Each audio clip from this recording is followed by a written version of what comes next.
Buenos días, buenas tardes, buenas noches. Un gusto estar con ustedes con el primer programa del año 2025. Crisis energética, autoritarismo y elecciones en Ecuador.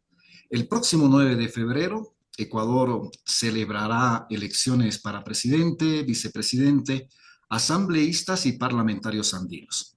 Entre los 16 candidatos, Daniel Noboa, actual presidente, y Luisa González, representante del correísmo, lideran la intención de voto. Las elecciones se desarrollan en un contexto de una dramática crisis energética. Los ecuatorianos han tenido cerca de 14 horas sin electricidad. Dos, una violencia como la guerra contra las bandas de narcotráfico y la conmoción por el asesinato de 4 niños, y en el contexto de una crisis política e institucional. Para hablar de estos temas hemos invitado a Decio Machado, sociólogo y periodista ecuatoriano. Para nosotros un enorme placer tenerte en Hora 25, querido Decio. Como siempre, al otro lado de la pantalla también se encuentra Raúl Civechi, periodista uruguayo, a quien le cedo la palabra y le mando un fuerte abrazo hasta Montevideo. Raúl. Hola Mirko, hola Decio, un gusto estar con ustedes. Y vamos directamente al tema, Mirko. Decio, la impresión que se tiene desde fuera es que Ecuador está caminando de forma acelerada hacia un régimen fuertemente autoritario, ¿verdad? Donde la violencia de las bandas criminales está muy presente, con niveles de letalidad de los más altos del mundo, y con un sistema político que está siendo vulnerado por el propio presidente Noboa. Entonces, la primera parte de eso sería cómo se llegó a esto y desde cuándo empezó esta deriva autoritaria, ¿verdad? Porque yo no creo que esto haya sido cuestión solo del último periodo breve, por cierto, de Noboa. ¿Cómo lo ves, Decio? Bueno, yo creo que estamos en un fenómeno bien particular, ¿no? Quiero decir, hay una lógica de deriva autoritaria en el Ecuador desde hace tiempo, ¿no? Yo creo que lo visualizamos ya durante el periodo de Rafael Correa, durante el periodo progresista. Ahí ya se visualizó una lógica que era bastante, digamos que tenía un perfil autoritario, ¿eh? Pero me parece que esto viene acompañado de los ciclos económicos realmente, ¿no? Y lo digo así porque creo que la historia del Ecuador está como muy marcado esta dinámica de que los ciclos económicos marcan de alguna forma los ciclos políticos, ¿no?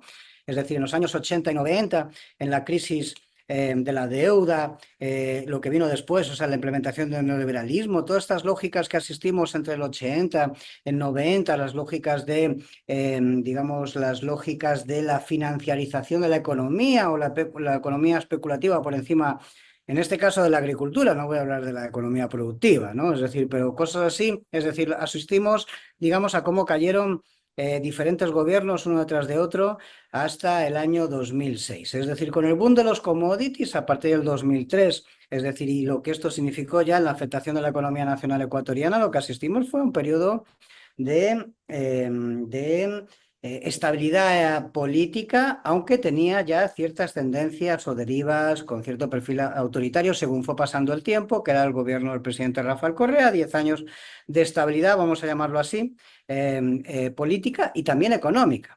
El fin del boom de los commodities abre un nuevo ciclo económico, creo que no solamente en el Ecuador, sino en toda América Latina. En el Ecuador eso se enmarca a partir del 2015, fíjense, estamos hablando de la gran movilización indígena de agosto del 2015, es decir, donde hubo un nivel de represión que luego ha sido superado por los gobiernos posteriores, ¿no? Es decir, pero que en aquel momento nos parecía inaudito.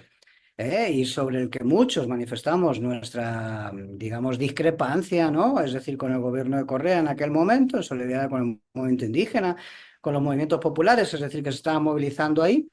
Es decir, y lo que hemos venido después ha sido el fin del periodo, digamos, correísta, lo que eso fue la última fase, 2 años, y a partir de ahí una serie de regímenes que, es decir, sistemáticamente se han caracterizado por su vulnerabilidad, pero al mismo tiempo, es decir, han ido, digamos, incrementando sus niveles de represión policial y de control social, es decir, en la medida en que los gobiernos eran cada vez más débiles.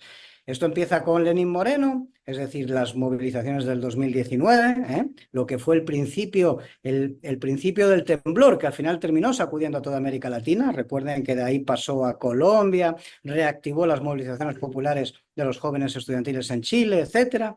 Es decir, luego lo que asistimos fue al gobierno de Lasso, un gobierno absolutamente decadente, 30 meses aguantó esa gestión, hoy estamos finalizando aquel periodo, es decir, o sea, después de una muerte cruzada, que para que se me entienda en otros países no deja de ser pues un anticipo de elecciones, o sea, unas elecciones anticipadas por parte del gobierno, con la disolución de la Cámara Legislativa, o sea, del Poder Legislativo, y digamos ahora esto de Noboa, que sí ciertamente ya toma un perfil bastante autoritario en el marco en el que también ha habido una penetración tremendamente fuerte de los grupos delincuenciales, de lo que es la delincuencia, o sea, la narcodelincuencia organizada de carácter global, ¿sí?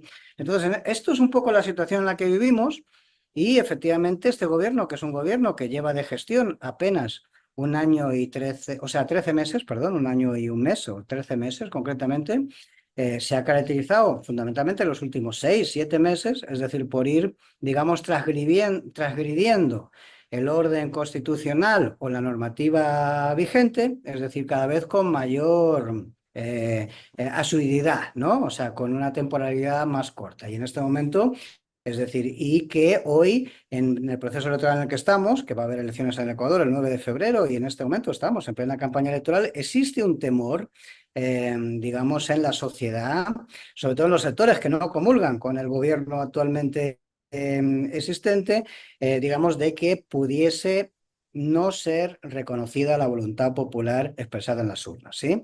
Es decir, esto tiene que ver con una serie de situaciones que se han dado en los últimos días.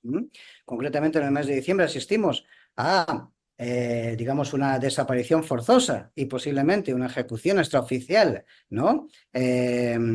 Por parte de miembros de las Fuerzas Armadas, de 4 niños de barrios populares, afrodescendientes, pobres, digamos que desaparecieron y que luego, y ahora está en proceso de investigación eso, pero todo apunta a que han sido, digamos, falsos positivos eliminados por propias Fuerzas Armadas, y una sociedad cada vez más militarizada a consecuencia de esa violencia que les decía, de la penetración del narcotráfico, digamos, en la vida social y en la vida política, y lo que esto conlleva de reacción por parte del gobierno de Noboa, que declaró una guerra popular, o sea, una guerra interna, que es un término que honestamente yo no había oído en mi vida, es decir, para combatir el narcotráfico, y que lo que ha conllevado ha sido la militarización de la sociedad. Entonces estamos en un país donde la presencia de los militares en las calles es habitual, y fundamentalmente en los sectores periféricos urbanos, es decir, en los barrios marginales,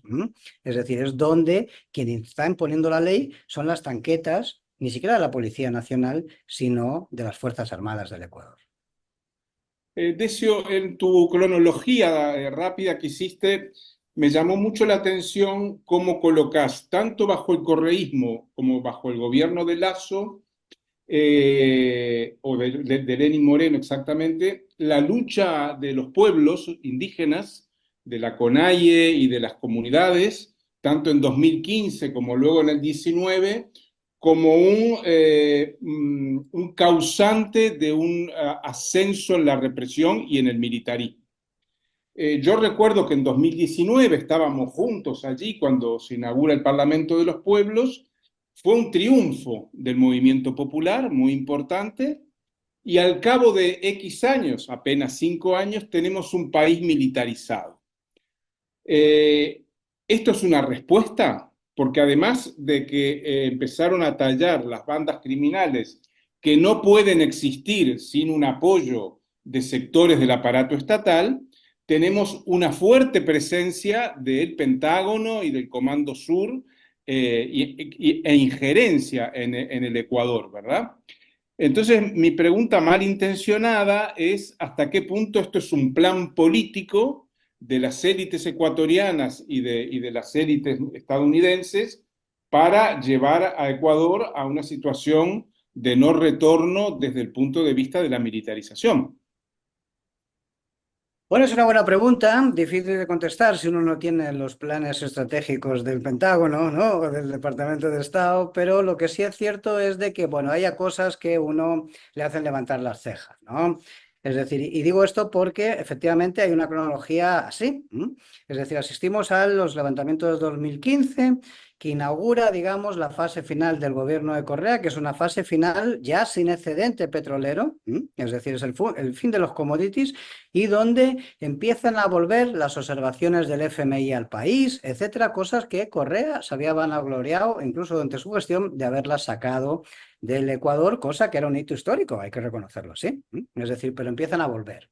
Incluso se ponen en venta al sector privado algunas centrales hidroeléctricas, la compañía de telefonía nacional, o sea, móvil, ¿no? Nacional, y algunos, la empresa de telecomunicaciones nacional, mejor dicho, es decir, algunos elementos más que se ofrecen, pero que no se llegan a vender, pero se ponen en el mercado, ¿sí?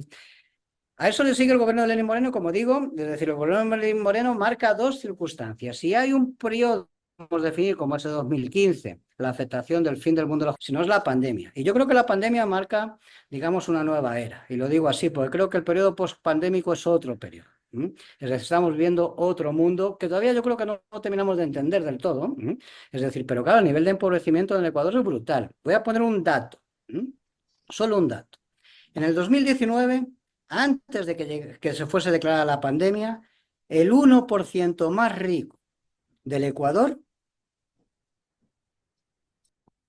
fagocitaba el 12,6% de los ingresos nacionales.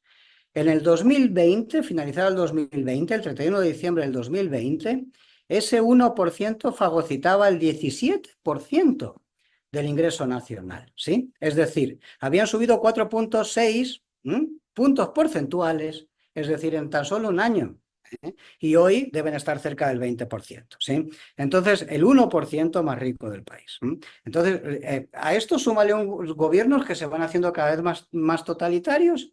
Ya creo que estamos en el nivel ya del presidente Noboa, es decir, que además es un gobierno bananero, es decir, es un gobierno corporativo, es lo que en términos académicos llamamos la captura del Estado por parte de las corporaciones privadas, ¿no? En este caso, veníamos de un antecedente que era el financiero, lo había captado el segundo banco más importante del país a través de Guillermo Lasso y ahora lo capta la familia, digamos, del capital clásico ecuatoriano, ¿no? Que son los grandes terratenientes, los bananeros, etcétera, esos commodities primarios, digamos, en este gobierno actual. O sea, lo que tenemos es una lógica de, si uno lo analiza históricamente, con perspectiva histórica latinoamericana, esto lo que tenemos es una vuelta de las oligarquías, es una reoligarquización del país con apoyo militar, como se han mantenido las oligarquías siempre. Es decir, una democracia de fachada, es decir, apoyo militar y una lógica oligárquica que vulnera el orden, es decir, que constitucional, etcétera, ¿sí? Es digamos, esa lógica, ¿sí? Si teníamos con Correa una lógica más porfirista, un gobierno de modernización, que como Porfirio Díaz, ¿no? No sabía qué hacer con los indígenas, y eran sus enemigos, es decir, pues claro, ¿qué hago yo con esos tipos que no entienden nada de lo que yo quiero hacer, ¿no? Pues si esto era el correísmo, hoy hemos vuelto a un proceso todavía más anterior al correísmo, ¿sí? Esto tiene que ver con una lógica o una dinámica efectivamente que es internacional, ¿no? Hay una frase que a Raúl le gusta, es decir, que yo suelo comentar así algunas veces, que es de Kipling, ¿no? Cuando decía eso de qué saben los ingleses de Inglaterra, ¿qué saben de Inglaterra los ingleses que solo saben de Inglaterra, ¿no? Pues qué sabemos de Ecuador los que solo saben de Ecuador. Es decir, evidentemente esto es una realidad latinoamericana, yo creo que no solamente es ecuatoriana, puede que en el Ecuador tenga unas características ahora mismo muy visibles, pero me parece que vamos a asistir a lo mismo en Argentina. Estamos viendo procesos que pudiesen ser muy parecidos en otros países de América Latina, ¿sí? Y que tienen que ver con el narco, es decir, como una lógica de penetración, es decir, de otras dinámicas, ¿sí?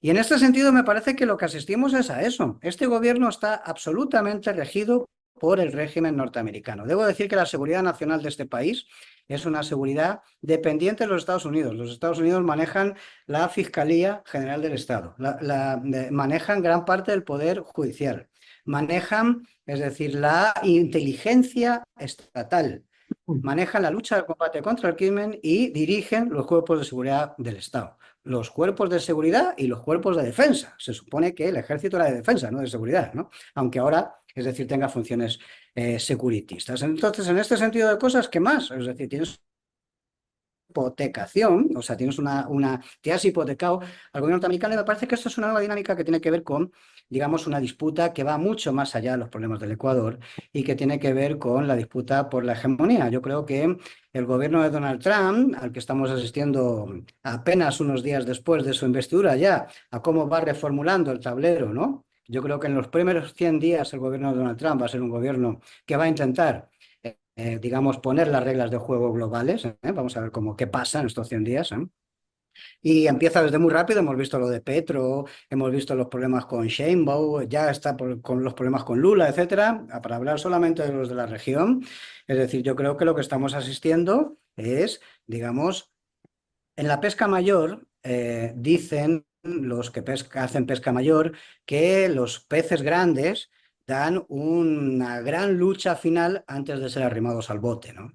Es decir, tengo la sensación de que estamos asistiendo a la lucha del pez espada contra el viejo pescador, antes de ser arrimado al bote, ¿sí? Es decir, posiblemente estemos asistiendo a la última lucha de los Estados Unidos antes de ser desbancado de su hegemonía global por parte de la tecnología, las relaciones globales, etcétera, de una nueva hegemonía que se está construyendo desde hace años en el sudeste asiático.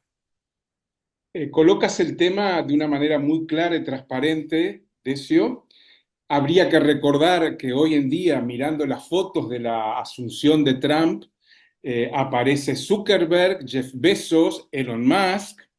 O sea, los supermillonarios ya no delegan en el personal político, bueno, el propio Trump, ¿no? Sino que ellos se ponen ahí al frente con un ministro de defensa acusado de violación, nada menos, en fin, con situaciones como tú dices, como que parecería que el pez está dando las últimas sacudidas antes de rendirse. Y eso habría que discutir si en Estados Unidos hay una democracia de verdad, pero vemos que hoy en día esa no democracia o una democracia que apenas es una fachada electoral existe en Venezuela, por hablar solo de Sudamérica, ¿verdad? En donde el régimen de Maduro, que no representa a la vieja oligarquía, sino a una burguesía naciente, ¿verdad? En ancas del Estado. Colombia siempre ha sido un país muy problemático desde el punto de vista de la democracia y vemos cómo esto se va expandiendo. No me voy a meter con Bolivia, pero vemos que un presidente electo en Brasil no puede gobernar porque los aparatos de control de la opinión pública dominan el Congreso, ni que hablar en Argentina, etcétera. Entonces, digamos, la deriva actual de Ecuador no es una excepción en la región, sino parte de lo que se viene dando. En ese sentido, me gustaría preguntarte, ¿tú crees que esto en el mediano plazo, porque en el largo no se puede saber, es un paréntesis no democrático o antidemocrático, o tenemos, y otra vez apelo a la bola de cristal, ¿no? O piensas que esto es todo un periodo histórico en el que vamos a estar entrampados en estos regímenes militaristas, ¿no? Militarizados. O sea, yo más bien me inclinaría por la segunda opción, pero me reservo la respuesta final al 9 de febrero. Y digo esto que es aquí mismo por una cuestión más local, ¿no?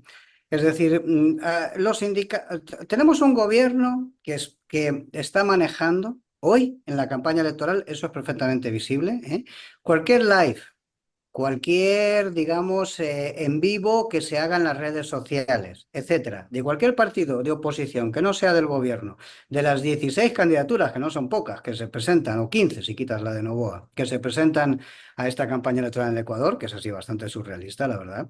Es decir, cualquier live, cualquier cosa de ese tipo, te la bajan 7.000, 12.000 cuentas de troles que se activan inmediatamente, que controlan el ecosistema digital, ¿sí? Es decir, ¿qué quiero decir con esto? De que en un mundo donde la opinión, es decir, la participación política, etcétera, se está canalizando a través de los mecanismos tecnológicos, es decir, que es un poco hacia donde caminamos, ¿no? Lo que estamos asistiendo es quién controla los mecanismos tecnológicos. Aquí hago un alto y me voy a la posición que hacía Raúl al inicio de esta pregunta, ¿no? ¿Qué estamos viendo en Estados Unidos? ¿Estamos viendo a los súper ricos? Sí, estamos viendo a los súper ricos, pero estamos viendo algo más. Y además Raúl lo ha trabajado conmigo en un libro que publicamos juntos. Estamos viendo algo que Maquiavelo, cuando definió el poder, dijo que el poder era un centauro, ¿no? Es decir, que tenía una parte humana y otra animal. La parte animal era como la brutal y la parte humana era como, digamos, la que piensa, ¿no? De alguna forma, ¿no? La ideología, la cultura, ¿no? Esto lo Gramsci, o sea, años después, Weber dijo que la parte animal era el monopolio de la violencia por parte, el monopolio legítimo de la violencia por parte del Estado, ¿sí? Y Gramsci, a primeros del siglo pasado, es decir, lo que nos dijo fue la parte animal se llama disputa por la hegemonía cultural, ¿sí? Es decir, ¿dónde nos ideologizan, ¿no? Eso que luego los postestructuralistas franceses, Foucault, toda esa gente nos hablaba de las escuelas, de la fábrica, de no sé qué, ¿no? Como los espacios de ideologización, donde nos dicen lo que es bueno y es malo, lo que es el bien y el mal, donde nos enseñan a pensar como ellos quieren que pensemos, ¿sí? Es decir, bien, pues ¿qué estamos viendo en los Estados Unidos hoy? Eso, es decir, lo que pasa es que, claro, lo estamos viendo hoy ya no es la escuela quien te da la hegemonía cultural. La hegemonía cultural te lo da el ecosistema digital, es decir, el algoritmo que te permite ver y no ver, es decir, construir tu realidad, es decir, la información que te llega o la que no te llega.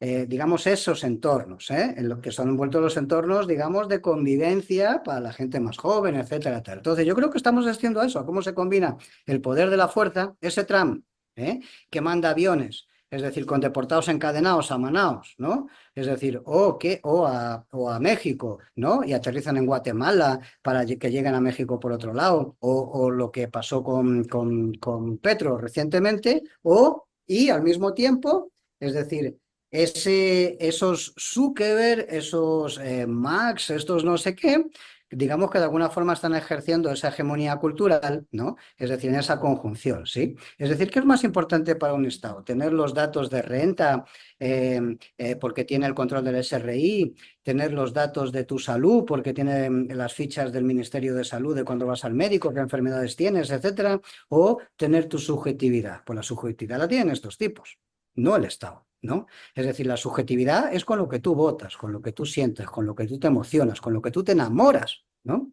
Es decir, o sea, tienen un poder que nunca había tenido un Estado. Es decir, en esta conjunción, ¿sí? Es decir, lo de China, debo decir que no es muy diferente.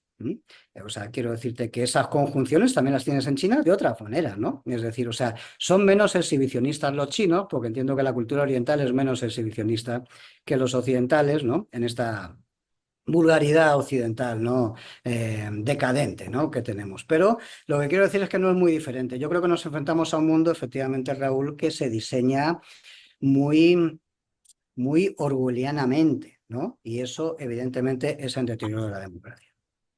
Decio, parecería, tu descripción es muy clara y lo que vamos viendo, que vamos a un choque de trenes entre un imperio estadounidense en clara decadencia, con contradicciones internas muy fuertes y con un control de la opinión pública muy fuerte, y una China ascendente, pero que también es simétrica en el sentido de un control muy fuerte de la población, ¿verdad? Y con algunos continentes o subcontinentes totalmente desorientados, como Europa, que no se sabe si va a recuperar en algún momento algún rasgo de autonomía, y Sudamérica y América Latina, que el caso de Petro lo revela muy claramente, dijo que no y termina diciendo que sí para evitar sanciones, lo cual quiere decir que la amenaza funciona.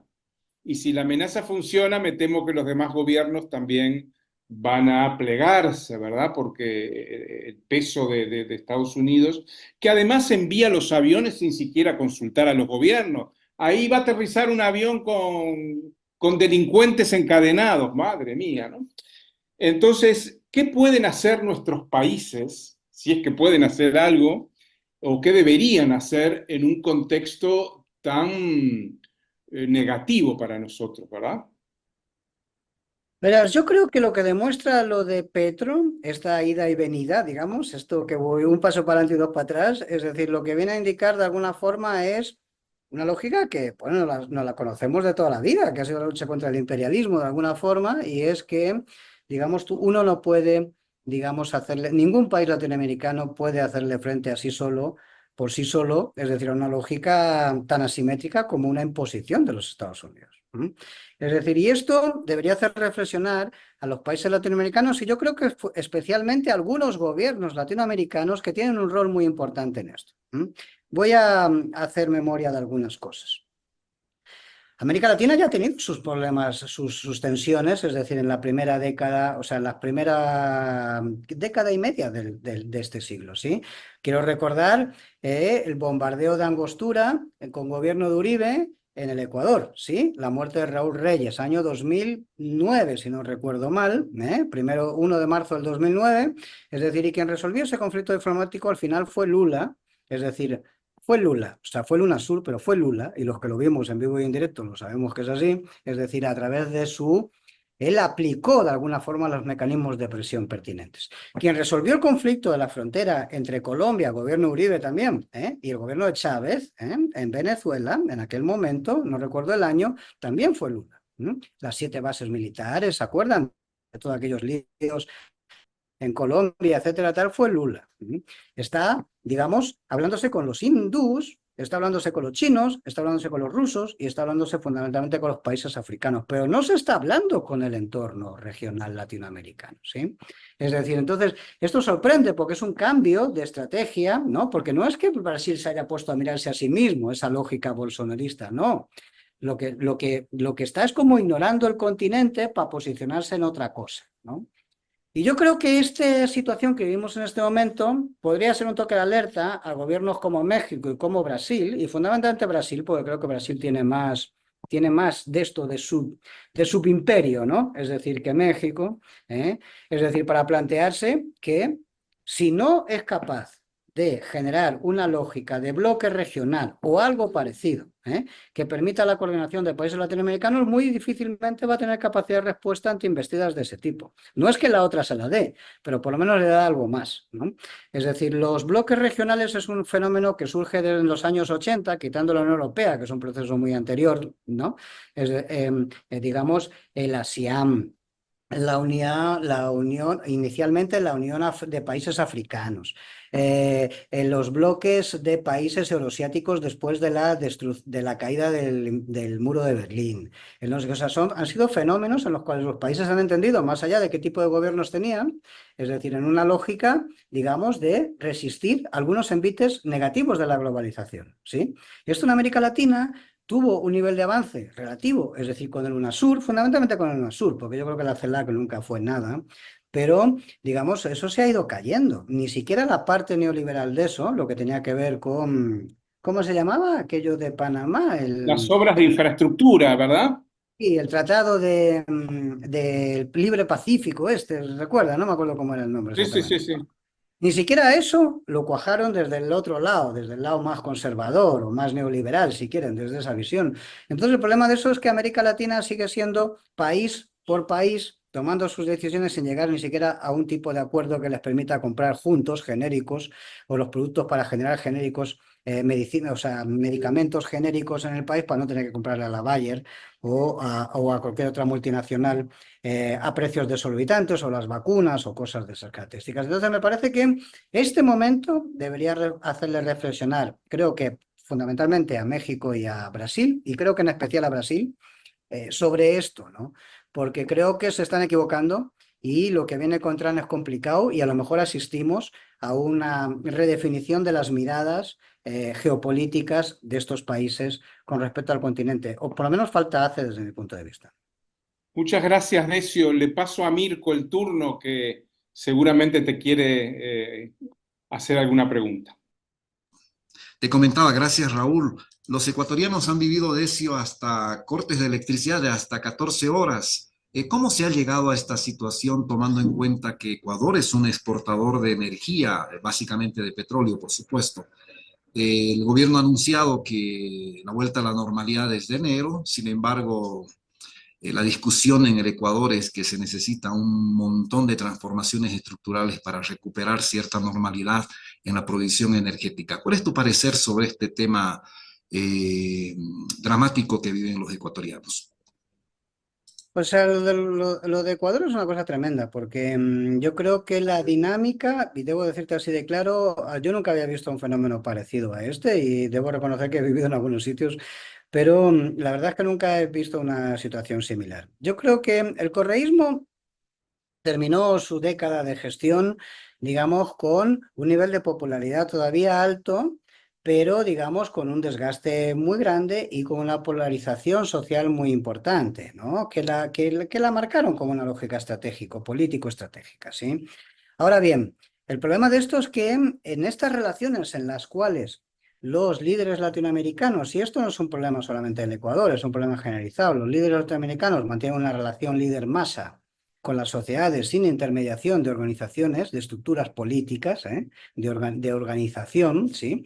Es decir, lo que hacen es que si tú atacas al líder, es decir, pues claro, pues ya está, quiero decir, no hay una base estructurada, organizada socialmente, ¿sí? No hay células de barrio, no hay comités provinciales, no hay, no sé qué, lo que hay es cualquier cosa, pero no, eso no existe realmente, no tiene cuerpo, ¿no?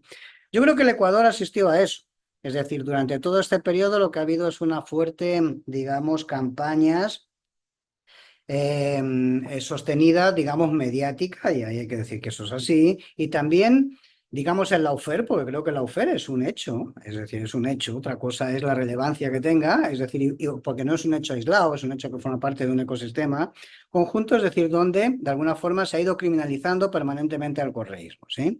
Es decir, exagerando cosas, etcétera, tal. Esto ha generado que el correísmo hoy tenga un techo electoral que está por debajo del 50%, notablemente por debajo del 50%. ¿Esto qué significa? Significa que siendo la fuerza más importante del país, por sí sola no llega.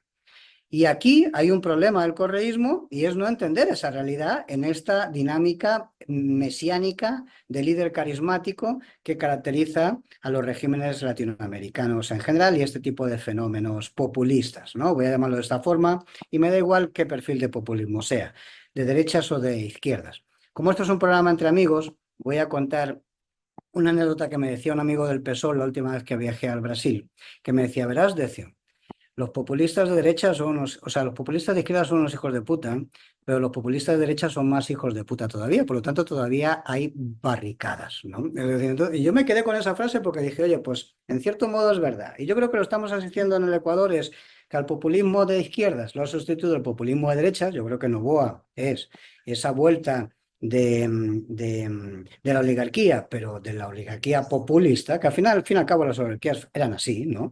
Es decir, pero que de alguna forma refleja también, digamos, esto, ¿no? Este concepto, este mundo nuevo en el que estamos viviendo, donde gana Trump, donde en Europa tenemos a un montón de regímenes de carácter filofascista, ¿no? O al menos xenófobos, ¿no? Etcétera, tal. Entonces, quiero decir, estamos viviendo eso, ¿sí? Estamos viviendo eso en América Latina, no es Milei.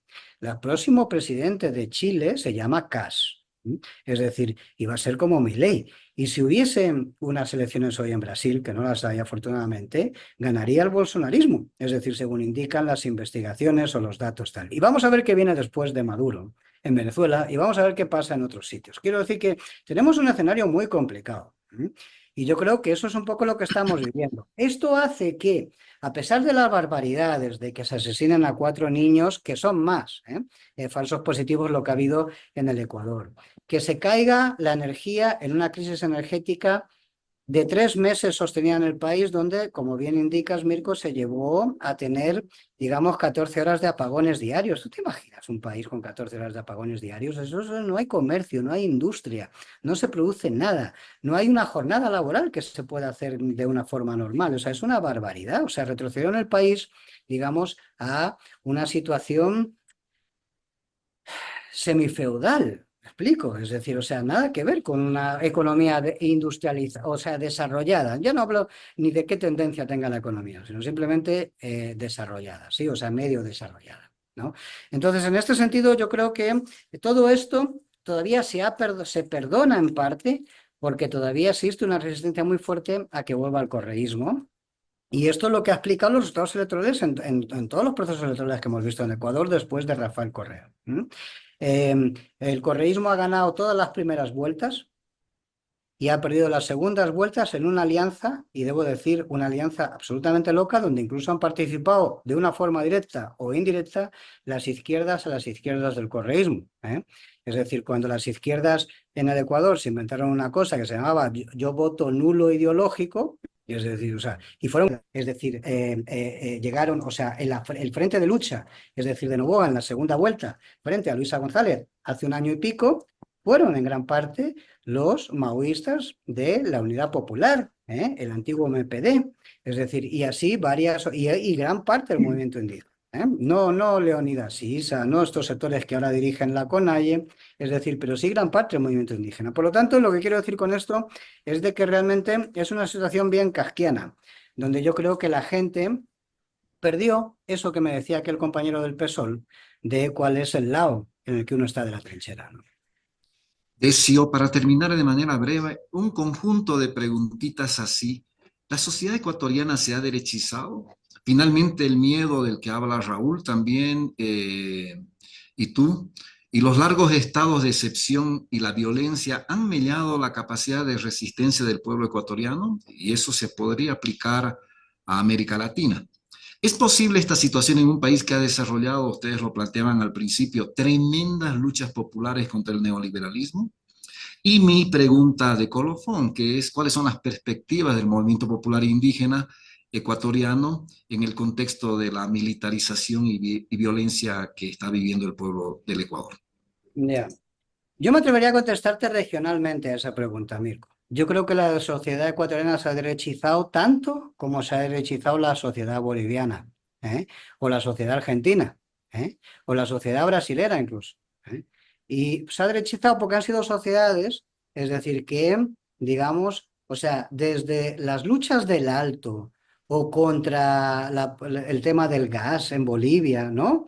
O contra el FMI aquí, ¿no? En Ecuador o en Brasil contra otras o sea, contra otras luchas contra el neoliberalismo, etcétera. Hasta aquí, lo que pasó por medio, que fueron los primeros que empezaron a derechizar esto, fueron el periodo populista, por llamarlo de alguna forma, o sea, los gobiernos, digamos, del progresismo, unos más hacia esto que llamamos socialismo siglo XXI, otros más moderados, es decir, pero eso es el fenómeno ese es el primer paso de la derechización de las sociedades, porque esos gobiernos son los que de alguna forma conformaron el orden, ¿sí? Y las lógicas de convivencia con el neoliberalismo, ¿no? Es decir, o por lo menos con el capitalismo, no voy a decir con el neoliberalismo porque no creo que fuesen gobiernos neoliberales, es decir, pero sí con el modelo de acumulación heredado del neoliberalismo, que no se transformó prácticamente en ningún lado, con excepción de Venezuela, y yo creo que ahí está también el escaso éxito de lo de Venezuela o la deriva, si me apuran, de Venezuela. Entonces, en este sentido, me parece que ahí ha habido un problema de estas características, y es que, y yo he tenido ocasión de hablar con algunos de estos presidentes, varios de ellos, y sobre todo con uno, muchas ocasiones, y me acuerdo que siempre le decía esto de que, oye, ¿tú te das cuenta de que la gente no está aprendiendo nada? Es decir, tú te das cuenta de que no hay un proceso de ideologización, hay un proceso de veneración a tu persona, no de ideologización, ¿sí? Por lo tanto, si tú mañana te caes de un avión, o sea, o te hacen explotar un avión como a Lubumba, o te bajan como a Thomas Sankara, yo pensando en esas cosas, no pensando en que si girarse a no sé dónde, ¿no?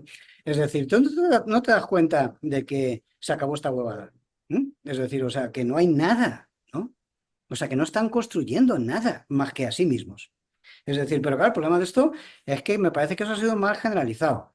Es un mal generalizado tan grande, Mirko, que en países como Bolivia conlleva una confrontación fratricida como la que estamos asistiendo hoy entre sectores de la izquierda, voy a llamarlo así, es decir, para que termine ganando la derecha, o por lo menos abriendo esa posibilidad en un sitio donde no había ninguna posibilidad a corto plazo de que ganase la derecha, ¿sí? O en el Ecuador, es decir, en esta lucha fratricida también entre sectores de izquierda, voy a llamarlo de alguna forma, por lo menos no neoliberales, es decir, donde al final, como te decía anteriormente, sectores que se supone que están a la izquierda han terminado digamos, facilitando con su actuar, voy a decir facilitando para no decir que son cómplices, para hablar amablemente, es decir, la llegada de gobiernos de estas características como los que tenemos hoy. Es decir, hay una pérdida de norte muy grande, es decir, en la lucha social, ¿sí? En las luchas políticas, en luchas sociales en el continente. Pero esa pérdida de horizontes empezó donde empezó. Y creo que hay que tener memoria de esto, porque si no tenemos memoria de esto, o sea, el problema de esto es que no puedes darle respuestas a las cosas, ¿no? Es decir, cuando la gente dice, Repetimos lo no, mismo. Trump es fascista, ¿no? Bueno, Trump es fascista, pero tú vas a luchar contra Trump exactamente igual que luchaste contra Hitler, o sea, porque no es o sea, si no se puede aplicar el mismo mecanismo de resistencia es porque no estás hablando de lo mismo, ¿no? Entonces, o sea, me parece que estos matices hay que hacerlos, porque si no, muy difícilmente vas a comprender las cosas. Entonces, yo creo que ahí tenemos un problema de que no hemos superado, no hemos superado nadie, ¿eh? Yo no tengo tampoco ninguna respuesta a pesar de que esté hablando así, ¿no? Es decir, pues lo que digo es que aquí hay un proceso que tenemos que ver cómo se sale de eso. Y lo tenemos complicado, porque vienen tiempos muy complicados y no tenemos ninguna claridad, ¿no? A mí lo único que me reconforta de esto es que había un tipo tan pelado como yo que se llamaba Lenin, ¿no? Es decir, que 100 años atrás dijo una cosa así, o de que, verás, en un día de lucha la gente aprende mucho más que en 100 años de escuela de formación.